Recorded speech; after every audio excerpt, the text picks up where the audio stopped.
सम संख्या से संबंधित इसके पहली वाली क्लास यदि नहीं पढ़ा है तो आप पहले उसको पढ़ लीजिए, वो एक इंट्रोडक्टरी क्लास है, महत्वपूर्ण है आपके लिए। इसके पहले वाली क्लास में हमने सम संख्या का जितना बेसिक था और उससे संबंधित क्वेश्चन थे उनको डिस्कस किया, उसको आप जरूर देखिएगा।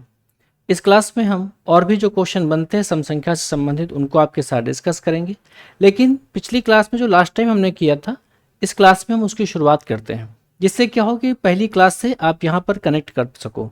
जैसे क्वेश्चन कहा गया कि जब भी हमसे कहा जाए कि सम संख्याओं का योग क्या होगा तो फार्मूला आप बनाओगे n into n plus one, ये फार्मूला होता है। n का मतलब ये हुआ कि प्रथम जो भी हो, जैसे कहा गया कि प्रथम 20 सम संख्याओं का योग क्या होगा, तो आप फार्मूला क्या लगाओगे 20 और 20 इंटू 1 21, यानी 21 का दोगुना 42, 4 से 20 हो जाएगा। आप समझ रहे हैं मेरी बात को।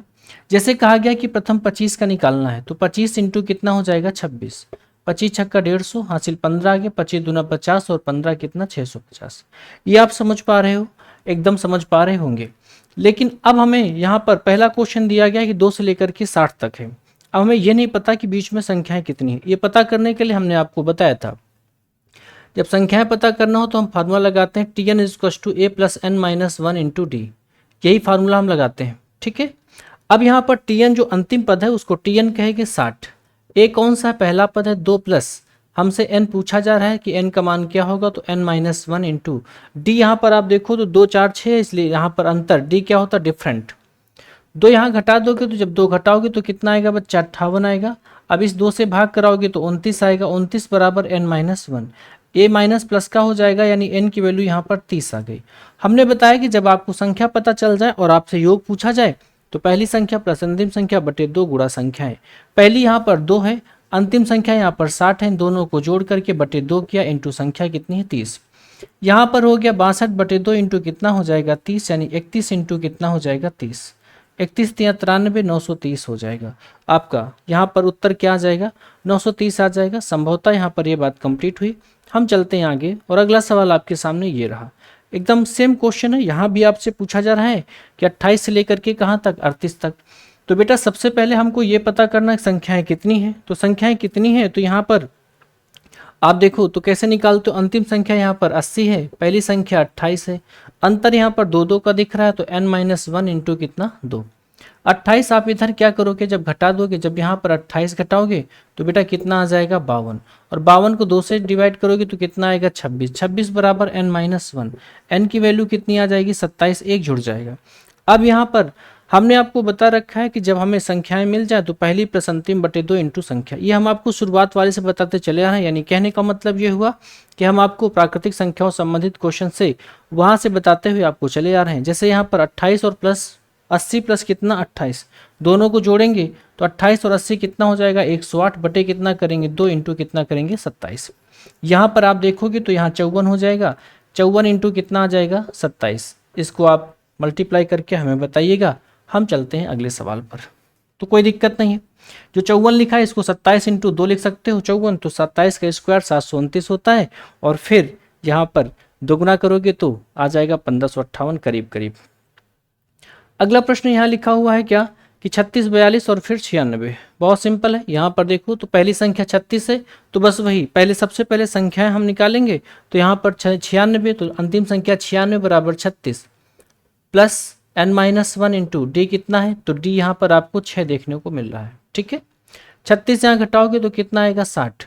अब 60 को 6 से भाग दो कितना आएगा 10 बराबर n माइनस का 1, तो n बराबर कितना आ जाएगा बेटा 11। यहाँ पर संख्याओं की संख्या कितनी आ जाएगी 11 आ जाएगी। अब यहाँ पर पहली प्लस अंतिम यानी कि 96 प्लस यानी 36 प्लस 96 बटे क्या करोगे 2, गुणा किससे करोगे बेटवा 11 से। ठीक, इनको जोड़ा 6 6 12, 9 3 12, एक कितना हुआ 13 बटे 2 इंटू कितना 11। इसको डिवाइड किया 66 इंटू 11 करोगे, जो आंसर आएगा वही आपका उत्तर हो जाएगा। और जब जो उत्तर आए उसको कमेंट बॉक्स में लिख दीजिएगा। राइट, अगला सवाल आपके सामने ये रहा। चूंकि हम सम संख्या से संबंधित पढ़ रहे हैं इसलिए यहाँ पर सम संख्या संबंधित एक क्वेश्चन आपके सामने और भी है। तो यहाँ पर देखिए ये सवाल आपके सामने लिखा हुआ है, इसको हल करने की कोशिश करिए। और क्वेश्चन कहा जा रहा है कि 3 लगातार सम संख्याएं हैं, सम संख्याओं में सम संख्याओं का योग कितना है 90। 3 लगातार सम संख्याएं और इनका योग कितना है, इनका योग बच्चा 90 है। थोड़ा छोटा कर देता हूं ताकि आपको दिखने लगे। ठीक है, चलो सम संख्याओं के योग 90 है, उनमें से सबसे छोटी संख्या के 1/4 और सबसे बड़ी संख्या के दुगने के बीच का अंतर कितना होगा। अब आप समझो जरा, यहां पर 3 लगातार सम संख्याएं हैं, इनका योग कितना है 90। हमने पिछली क्लास में आपको बताया था कि अगर योग को आप जितनी संख्या उनसे डिवाइड करो तो यहाँ पर बीच वाली संख्या निकल आएगी जिसका मान होगा 3। तीनों सम है तो यहाँ पर बीच वाली 30 सम हो जाएगी, इसके बाद 32 होगी, इसके पहले क्या हो जाएगी 28। अब हमसे पूछा है, कहा जा रहा है सबसे छोटी संख्या का चौथाई, सबसे छोटी संख्या 28, इसका चौथाई निकालोगे तो कितना आएगा 7 आएगा। फिर उसके बाद कह रहा सबसे बड़ी संख्या के दुगने, सबसे बड़ी संख्या का दुगना करोगे तो 64 आएगा। इनका अगर आप अंतर देखो तो कहाँ कितना आएगा आपका आंसर 57, और ऑप्शन नंबर आपका फर्स्ट नंबर एकदम करेक्ट है। अगला सवाल आपके सामने ये रहा, कैसा लग रहा है आप बताइएगा जरूर। अगला क्वेश्चन है, 3 लगातार सम संख्याओं का योग उस श्रृंखला की पहली संख्या से 26 अधिक है, इन संख्याओं के बीच में वाली संख्या क्या होगी। देखो जरा, 3 लगातार सम संख्या हमने आपको बता रखा है यहाँ पे कि पहली सम संख्या x होती है, यहाँ पर 2 का अंतर होता है इसलिए दूसरी x+2 हो जाएगी और तीसरी x+4 हो जाएगी। कहा गया 3 लगातार सम संख्याओं का योग उस श्रृंखला की पहली संख्या से 26 अधिक, पहली संख्या ये है और इससे 26 अधिक है यानी x+26 हो जाएगा, इनसे कट जाएगा, इन तीनों का यहाँ पर योग कर लोगे तो यहाँ पर बनेगा बेटा 2x प्लस कितना 6 बराबर कितना आएगा 26, 6 घट जाएगा 2x बराबर 20 आएगा, x की वैल्यू कितनी आ जाएगी यहाँ पर 10। हमसे क्या पूछा है, हमसे पूछा है कि बीच वाली संख्या, x की वैल्यू 10 आई, बीच वाली x+2 हो जाएगी, जो आपका सही उत्तर 12 लाएगी, करेक्ट। अगला सवाल, अगला प्रश्न आपके सामने है कि दो विषम यहाँ पर लिखा हुआ है लेकिन आप इसको सम कर लीजिएगा, मैं बोल रहा हूँ इसको कर लीजिएगा। 2 सम संख्याओं का गुणनफल 1848 है, उन संख्याओं का योग क्या होगा। 2 सम संख्याएं हैं, इनका गुणनफल कितना है 1848 है। पहले हमें यहाँ पर 2 सम संख्याएं निकालनी चाहिए तो उसके लिए 1848 जो है इससे गुणनखंड कर लो, 2 से किया तो यहाँ पर 924 आ गया, फिर 2 से किया तो 2 चौके 8, 2 छक्के 12, 2 दूना 4, फिर 2 से किया तो 2 दूना 4, 2 तियां 6, 2 इक्के कितना आएगा 2 आ गया।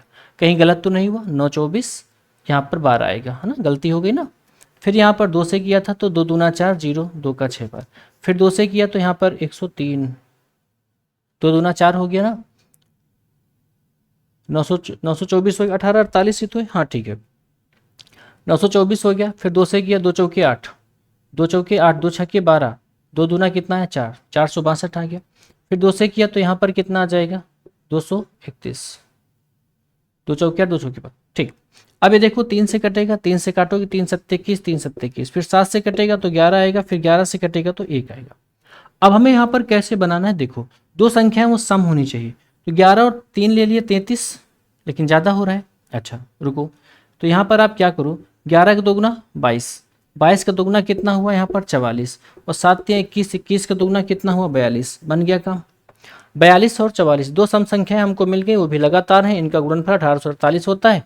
इनका योग पूछा तो कितना आ जाएगा बच्चा 86 आपका सही उत्तर, जो कि बी नंबर ऑप्शन आपको दिख भी रहा होगा। अगला सवाल देखिए क्या कहा जा रहा है, कहा जा रहा है कि किसी 4 लगातार सम संख्याओं के गुणनफल को पूर्णतः विभाजित करने के लिए सबसे बड़ी संख्या क्या होनी चाहिए। 4 लगातार सम संख्याएं हैं और उनको अगर पूर्णतः विभाजित करना होगा तो सबसे बड़ी संख्या क्या होगी। हम पहले तो क्या करें, शुरुआत की 4 लगातार सम संख्याएं लिख लें, जो कि 2, 4, 6 और 8 हो जाएंगी। 4 ही तो है यहाँ पे, हाँ जी चारों सम है, इनका पहले गुणा करके हम देख लेते हैं, तो 6 और कितना 8। अब आप गौर करो यहाँ 4 हो जाएगा ना, यहाँ 4 कर लिया, 6 चौके 24, 24 दुगुना 48, ऐसे कर लो 8 छंग 48, 48 का दोगुना 96, 96 दुगुना 192, 192 दोगुना 384, यानी कि यहाँ पर अगर 384 आपका ऑप्शन है तो ऑप्शन नंबर ए सही हो जाएगा। नेक्स्ट क्वेश्चन चलते हैं, बढ़िया प्रश्न है, चीजें आसान है। अगला सवाल देखिए, कहा जा रहा है 4 लगातार सम संख्याओं का योग पहली संख्या से 198 अधिक है, इनमें से बड़ी संख्या क्या होगी। मुझे लगता है इसको बताना नहीं चाहिए लेकिन फिर भी बता दूंगा, क्योंकि इस तरह का हमने एक क्वेश्चन बता दिया हुआ है। मैं छोड़ दूं, आप इसका कमेंट बॉक्स में आंसर ड्रॉप कर दीजिएगा, लगाइएगा, ना लगे तो कमेंट करिएगा, मैं दोबारा बताऊंगा। अगला सवाल है 3 लगातार सम संख्याओं का योग 246 है, पहली संख्या के 2/5 भाग, दूसरी संख्या के 3/4 भाग तथा तीसरी के आधे के भाग का योग क्या होगा। 3 लगातार सम संख्याओं का योग कितना है 246 है, 246। 3 लगातार सम संख्या है, 3 से डिवाइड करोगे 3 अट्ठे 24, 3 दूना 6, इसका मतलब यहाँ पर अगली संख्या 84 और पिछली संख्या कितनी आ जाएगी 80। क्या आप इतनी बात समझ पा रहे हैं। फिर कहा गया है कि पहली संख्या का 2/5, पहली संख्या के 2/5, 5 से काटा 16 85, 16 दोगुना 32, ये आ गया। उसके बाद कहा जा रहा है दूसरी का 3/4, दूसरी जो है ये इसका 3/4, 4 से काटो 4 दूगना 8, 0 4 पंचे 20, यानी कि यहाँ पर कितना आ जाएगा 3/4 बोला है तो 20.5 आ जाएगा। 20 तिया 60, आधा तिया 1.5, यानी कि यहाँ पर आ जाएगा 61.5। इनका कह रहा है कि इनका भाग, पहली का 2/5 भाग, दूसरी का 3/4 भाग तथा तीसरे के आधे भाग, तीसरे का आधा, आधा कितना हो जाएगा यहाँ पर 42। इनका हमसे योग पूछा है। यहाँ पर 0 0 लगाओगे यहाँ 5 आ जाएगा, यहाँ 2 2 4 कितना आ गया 5, 4 3 7 6 13 कितना आ गया यहाँ पर 13, 135.5। तो ऑप्शन नंबर आपका ए मैच कर रहा है। हम बड़ी स्पीड में बता रहे हैं, आप थोड़ा धीरे लगा करके, धीरे इसको पॉज करके आप पूरे क्वेश्चन को लगाइएगा।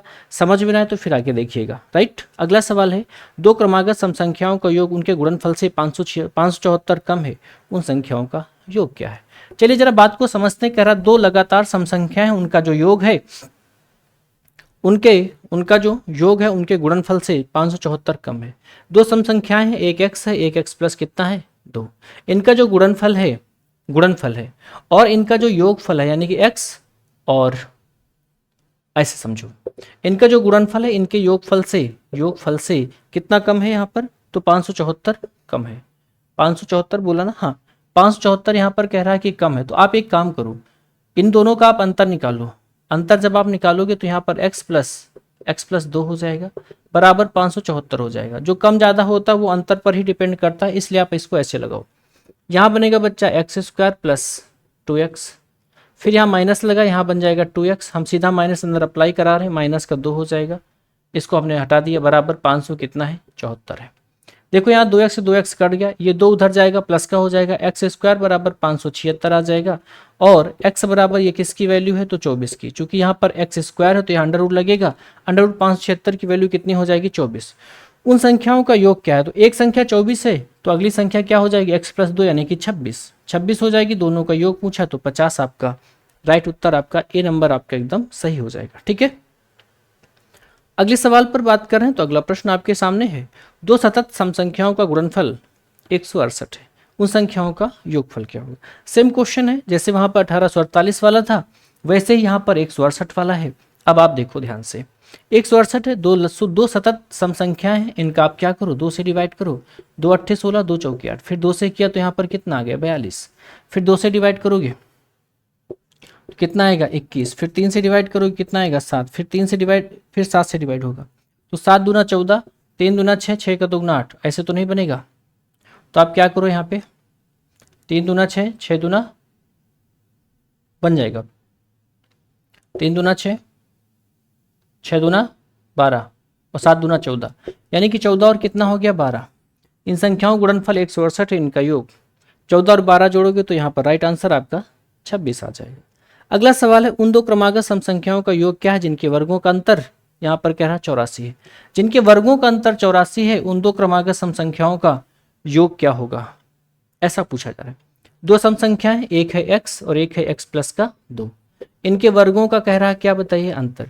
ये बड़ी संख्या होगी निश्चित तौर पे, तो इनके वर्ग कर लो। इसका वर्ग हो जाएगा x² प्लस 2 का स्क्वायर 4 प्लस का 2 दूना 4, 4x हो जाएगा, माइनस का x² बराबर यहाँ पर कहा गया है कितना है 84। वर्गों का अंतर इनसे कट गए, 4 से पूरा काट डालो तो यहाँ पर 4, यहाँ पर 4 1 4 होगा ना, तो यहाँ पर x प्लस 1 बचेगा बराबर 21। ये उधर चल जाएगा, x बराबर क्या आ जाएगा 20। एक संख्या 20 आ गई तो एक संख्या अगली क्या होगी x प्लस 2 यानी 22। दोनों का योग कह रहा 42, सही उत्तर आपका कौन सा हो जाएगा 42। क्वेश्चन लगाने में आप कैसा महसूस कर रहे हो अपने आप को, मुझे कमेंट करके बताइएगा। अगला सवाल हम चलते हैं, इसका स्क्रीनशॉट ले लो। अगला सवाल आपके सामने ये, प्रथम 25 सम संख्याओं का योग क्या होगा। आपको अगर याद हो तो ये सवाल मैं पहले बता चुका हूँ, और नहीं याद है तो आप फिर से इसको लगा करके और बताइए ऑप्शन ABCD में कौन सा आपका ऑप्शन यहाँ पर सही हो जाएगा, बताइएगा जरूर। ठीक है, अगला सवाल देखिए, बहुत खूबसूरत सा सवाल है। तीन क्रमागत सम संख्याओं का योग हमेशा किस संख्या से विभाजित होगा। तीन क्रमागत सम संख्या है और हमसे पूछा जा रहा है कि इनका योग हमेशा किस संख्या से विभाजित होगा। तीन सम संख्या 1 2 1 4 और 1 6, इतना समझ गए। फिर यहाँ पर देखो तो इनका योग करो 6 4 10 2 12, यहाँ तो 12 से डिविजिबल हो रहा है, लेकिन थोड़ा सा और आगे चलें तो 4 6 हमने कितना लिख लिया 8, 6 4 10 8 18। अब यहाँ पर आप गौर करो तो 1 12 1 18, कुछ समझ में नहीं आया, थोड़ा रुको, एक और लिखो 6 8 और कितना 10। भाई तीन लगातार सम संख्या लिख रहे ना, 18 6 कितना है 24। तो आप एक बात देखो यहाँ पर कि 12 18 और 24 इनमें हमको एक कॉमन संख्या दिख रही जो जिसका नाम क्या है 6, और आपका सही उत्तर कौन हो जाएगा, सी हो जाएगा। 12 इसलिए नहीं कर सकते चूंकि ये नहीं कटेगा, 18 क्यों करोगे चूंकि ये नहीं कटेगा, ये नहीं कटेगा, इसलिए आपका इन तीनों में कॉमन। एक और अच्छा चलो दिखा देते हैं, 8 10 और कितना है बच्चा 12, 12 8 20 10 कितना हुआ 30। अभी देखो 30 भी तो 6 से कट रहा है, अब सब अलग अलग आ रहा है, इसलिए इनका इनमें एक संख्या होगी जो इन सबको विभाजित करने लायक हो जाएगी। अगला और बहुत खूबसूरत सा प्रश्न है, यहाँ पर कहा जा रहा है यदि ना नहीं है n, यदि n एक सम संख्या हो तो 6 की पावर n माइनस 1 निम्नलिखित में से किस संख्या से पूर्णतया विभक्त होगा। n एक सम संख्या है तो यहाँ पर कह रहा है 6 की पावर n माइनस 1 किससे विभक्त होगा। जब यहाँ पर n एक सम संख्या है तो हमने n बराबर 2 रख दिया, 6 की पावर 2 माइनस के 6 की पावर 2 36 हो गया, 36 माइनस 1 बराबर कितना आएगा बेटवा 35। तो यहाँ पर सही उत्तर हमारा कौन आ जाएगा, ए नंबर ऑप्शन एकदम सही हो गया। ठीक, यहाँ से हुए क्वेश्चन कंप्लीट। थैंक यू, शुक्रिया। आप अपना ख्याल रखिए, अच्छे से पढ़ाई करिए, कोई दिक्कत हो मुझे कमेंट करिए, कैसे चल रहे हैं ऐसे क्वेश्चन आपको कैसे लग रहे हैं कमेंट करके आप जरूर बताइएगा। शुक्रिया।